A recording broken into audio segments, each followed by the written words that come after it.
Hey, check it out. I think I found something.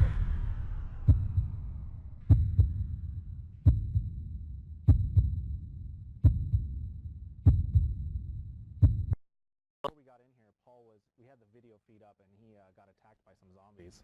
So he's gonna probably need to heal up. Someone stole your Jeep. So, show us, what have you scavenged so far? They're not as good as the ones we're about to get. You just kind of fire and forget them in the world. They don't like attached to anything. I think someone may have been through here already because they took everything. Those bastards. Yeah. Took all the loot. If I see that guy, I'm going to give him an axe in the face. Because he took your Jeep and took the loot. Yeah. Uh-oh. Wait, he jumped out of the Jeep. Nice. So, I think right now on the map we have like 2 vehicles spawning in the world. So getting a vehicle is pretty rare. If you see someone with it, you're going to be able to spot them and basically you bring a lot of attention to yourself with the Jeep because the zombies come after you too. I saw you mowing down some zombies earlier. Yeah, they're really unfair right now. In the future, they'll probably need upkeep. Yeah, they beat you up. Definitely will need upkeep. Yeah. Like fuel and repairing tires and all kinds of crazy stuff. That's not in right now. So if you have a Jeep, you pretty much win. Yeah. Unless you're a terrible driver. Nice. All right, so let's go full screen here with Paul, so he can play some of the game and try to survive here. Yeah, do you guys have questions about what you're seeing?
Hey, what's going on, guys? I'm Jimmy Wisenhunt. Just a little bit of an update on everything that's going on here. You're just now tuning in. This is a gameplay stream live here from the development studio. Right now, one of our designers, Paul Carrico, as we talked about a little bit earlier, who works on our crafting systems, is playing the game and showing you guys a little bit of that. I just wanted to reiterate, for those of you just now may be joining us, I don't know, I'm stumbling on my words. It's a lot of fun. A little crazy around here today, but if you're just now joining us, this game is H1Z1. It is a survival game based after the apocalypse. We'll get a little bit more into the backstory here in a little bit, but this whole day is dedicated to showing you guys what happens behind the scenes while developing this game. It's going to be a 12-hour stream. We started this morning at 9 a.m. We'll be going to 9 p.m. tonight. As a matter of fact, if you're here in the San Diego area, or shoot, if you're in the LA area and you want to drive down, you can come down from 12 to 5 p.m. today, Pacific.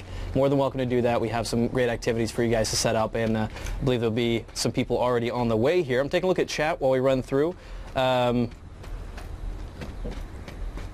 Sorry, I'm just taking a look at a few things here. Don't forget to also be tweeting your questions to hashtag H1Z1Design.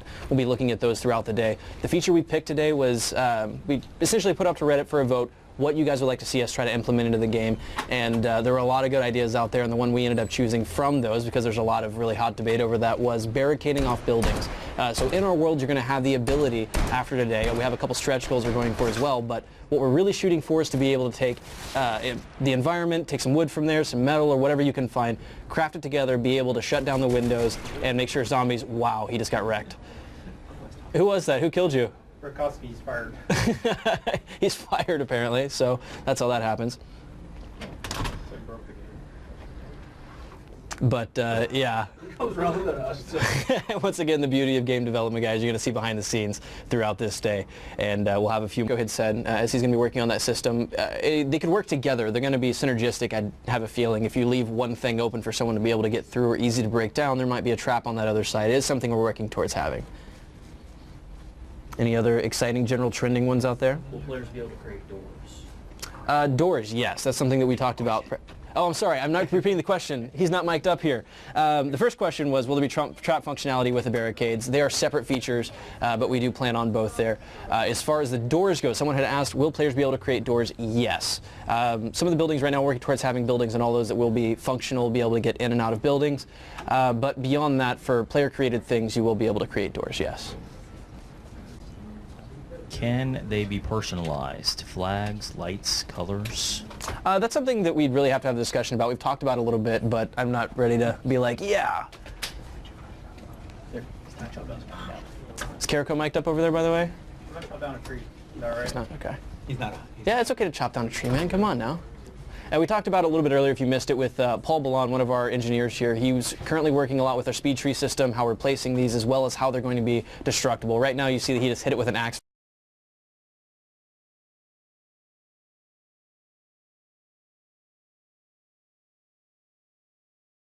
And it fell down just directly. There will be animations in place. We have a system that we are planning out right now. Hey, what's going on, Adam? Get in here with you. We have a system that we're planning out that essentially, as you chop down this tree, it will raise and start to fall, and we do plan for that to be able to hurt and kill players. And I will reiterate that Plague will probably be world first dead to a tree. Yes, I'll be world first dead to a tree. That's actually a SOE tradition. That is a tradition trees are the deadliest part of the game. I mean, all the way back to PlanetSide. Back in PlanetSide 1 and in PlanetSide 2, trees have the most kills. Yes. They kill the most players because the players run right into them. If you don't know, my name is Adam Clegg. I'm a game designer. Helping Jimmy out with the stream today, and sounds like we're going to try to catch some people playing, and then you can like catch their reactions while they're playing the game. I don't know when we can do that, but there's definitely going to be some fun stuff because Paul's playing on a team play test right now. You saw him get killed by other players in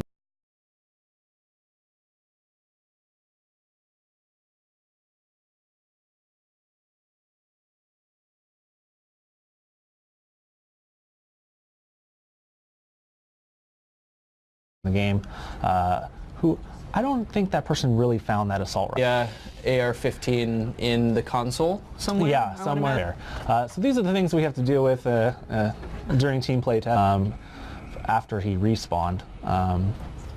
There are a lot of people I know talking about like, oh, I haven't found a lot of loot. Well, there's a lot of the world that hasn't really been built out yet. I mean, we have a huge world and we're still working on it every single day. Yep. And things like loot spawns and things that you find in the world, we're fine-tuning those numbers all the time. So I wouldn't worry about anything that you really see in this gameplay video, gameplay-wise, because we're looking at ourselves on the screen. We're watching the game. We're commentating on this. If we want to put the camera up, more than welcome to. Just know that we're definitely that's the best part about it. I mean, if you look at a lot of the ways that we've interacted with the community in the past, with PlanetSide 2, work in progress stuff, what we've done with Landmark and the others, really showing you guys how we develop these. This is a company first, and realistically, wow, the camera's flying through the air. This is awesome. Realistically, I haven't really seen many other studios take a chance to do this. It really is exciting to be able to work. Yeah, no, I was just thinking of like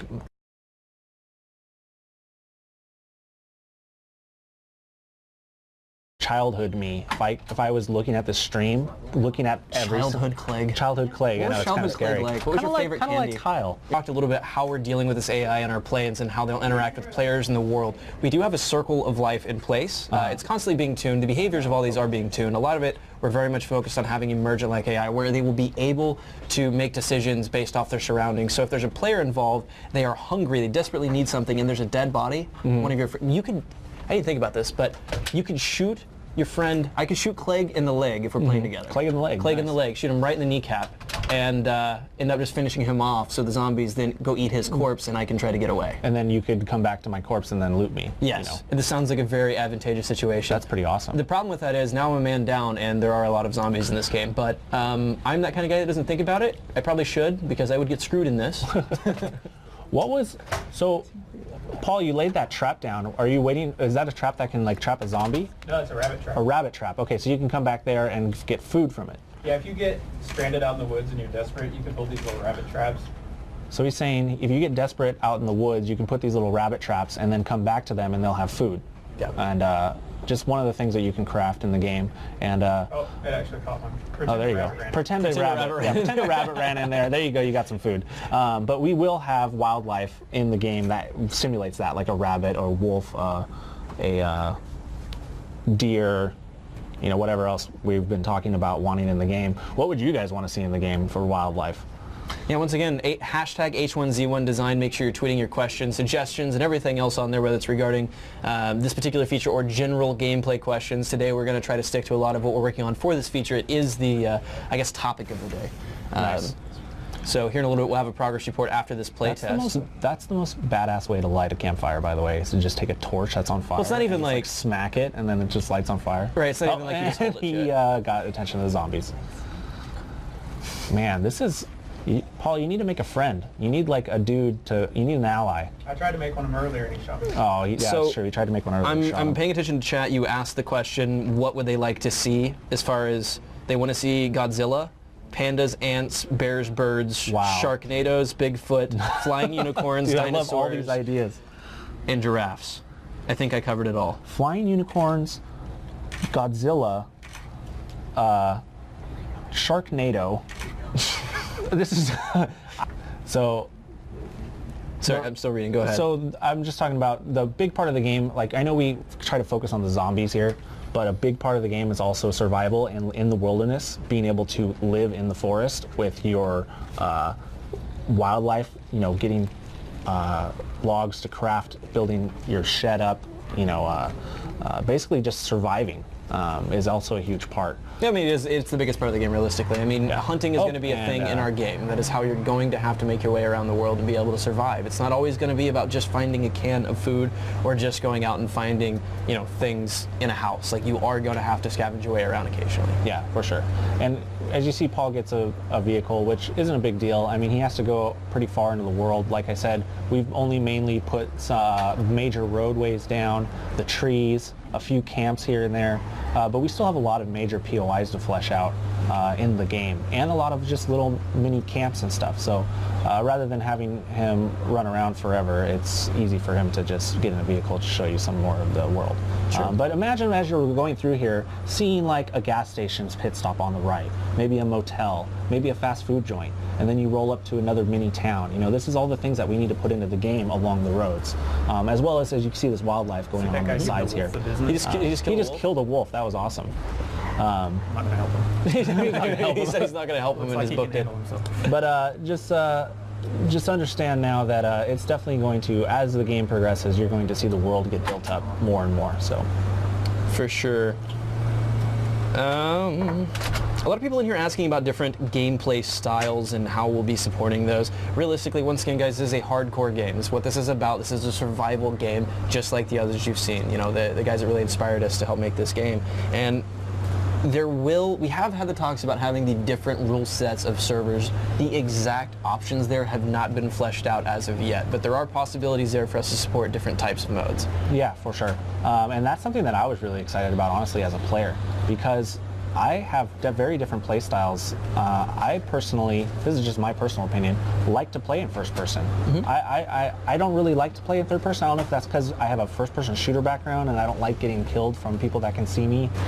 You know, like that whole type of mindset. So, I mean, I think it's really awesome that we're being open about the players, what they want, and you know, having the options available if enough people want that type of gameplay. And I think you just pissed all those zombies off. As a matter of fact, just the other day, we were implementing a new feature with the zombie behaviors and stuff, and something bugged out during the playtest. I cannot remember who it was for the life of me right now, but it was a programmer from another team. We're doing a company-wide playtest, and he sent out a message, and he said, "Stuck zombies at my location." So I dev hacked to him, and I'm standing next to him, and there's a group of about 12 zombies standing there. And he, you know, I'm not talking to him at this point in time. I don't have my VoIP up. Oh, there's a gun in there. I run over and I hit one of the zombies. They all just came to life and ran directly after him and killed him. One of the best moments I've had so far. One of the best bugs I've seen, but that has since been resolved. Paul found some nice loot here. There's a gun on top of that. Oh, M19. Yeah, 1911. I'm not sure if he has the ammo though. We've actually, discussion we've been having quite often is the ability to craft ammo versus find and everything. There's obviously implications, man. Implementations. They're implementation implications. He's adding ammo right now because currently the only way to get ammo is to craft it, since we haven't placed it in the world currently. Well, we did have some in the world. Did we get rid of it? I don't. You know. Yeah, there's some in the world. There's some in the world. Okay, so there's some in the world. We're still playing with stuff like that. You know, we have to make sure. You know, that's all part of the. It's all part of the game. Game development is placing more loot, and what do you place at this loot? You know, what can spawn at these loot spawns? How many do you have in the world? It's all, you know, things that we can tune. But currently, it looks like he's going to craft a little base here. Yeah, I'm going to take this place over. All right, I would let poor Bob, H1Z1, that's probably Tony over here. If you guys missed it, the community seems to have already named a couple of our zombies. Fred was already there, but Bob has now been named. You guys are incredibly creative, and their Twitters have already been created, and they're already tweeting at us. It's actually pretty funny. We do appreciate all this interaction. Yeah, I got tweeted by Fred already. Oh yeah, Fred sent the picture of Smed murdering his family. Fred, the new zombie, already has a Twitter account, and he sent out a picture of Smed shooting another zombie and said, "This is Smed murdering my family." Yeah, which sad is pretty day. funny. Sad day. So this barbed wire that you're setting down, the zombies can run into it and they'll get damaged, right? Yeah, hilljack players do. Yeah, it's going to mess up players and zombies. Yeah, and right now something he's doing, a lot of this is early implementation. So what you're seeing, we have much broader plans for this than what you're seeing right this moment. We want to show off what we have in game currently. We talk about the socketing system. There'll be rules on how you can place these things where, and obviously you'll have to find the materials to craft them, and that will be difficult. That will be fairly difficult to do. Yeah, for sure. And he's going to be brave and snipe the zombie. Snipe that there stuck zombie. Is that new deer? Is that the new deer? I think that's haven't seen the new deer yet. Check it out. The floppy ears, man. Them floppy ears, though. And once again, a lot of the systems, the sensory systems of these NPCs you're seeing are constantly being tuned. They've been pulled in and pushed back out. We're trying to look at performance and how far out that they can check without messing with server frame rates, client frame rates, and all that fun stuff. We're going to be pushing them out from where they are now. Things like deer obviously can hear a lot further than other things. Man, that is loud. That's awesome. What just happened? Oh, got some gameplay sounds. Very nice. Good. But same with the zombies. The aggro range is easily tunable. We're playing with different systems and how we can handle that one. Realistically, what you're going to be looking at that is final is the way the zombies are going to interact with you outside of the ranges. They're obviously wanting to kill you. Their main goal is to eat you. Food is the thing. If there's a dead corpse, they will go after that. If you're just now tuning in, this is a 12-hour stream here at Sony Online Entertainment. We're live here inside our studio, inside our development office for H1Z1. I'm Jimmy Wizenhunt. This is Adam Clegg. I'm Adam Clegg. I was laughing because that was after he killed that zombie, it slid down the hill. It was pretty awesome looking. Whoa! Damage state's not in yet for vehicles? Yeah, damage state's not in yet for vehicles. Is going to be happening. They will be. Yeah. I think it's pretty amazing that we're showing the game off at such of an early state, to be honest. Like, this is pretty cool. Yeah. Like, the game comes together more and more every day, but I can already tell from the last time we showed you and Tom up here, like so many more things have been going into the game. I know some players might not be able to pick it up, but I can notice a bunch of new things that are coming in. And it's just going to get more awesome from there on. It will. And I want to point out there are a couple people in chat saying in San Diego, this is the San Diego studio here. Yeah, come on down. Yeah, you're actually welcome to come out here today, 12 to 5. 12 p.m., 5 p.m. Pacific time. If you are in the LA area or Southern California area, you have no excuse. You can drive down here. I had a guy tweet at me earlier saying that now, he said, oh great, this is 12 hours, I'm now going to not study and fail my test tomorrow in school. That's too bad. So, I mean... Well, if it makes you feel any better, I never went to college, and look at me now. Just saying. All right, with that note, I'm actually taking a look at the time here. It is right about 11.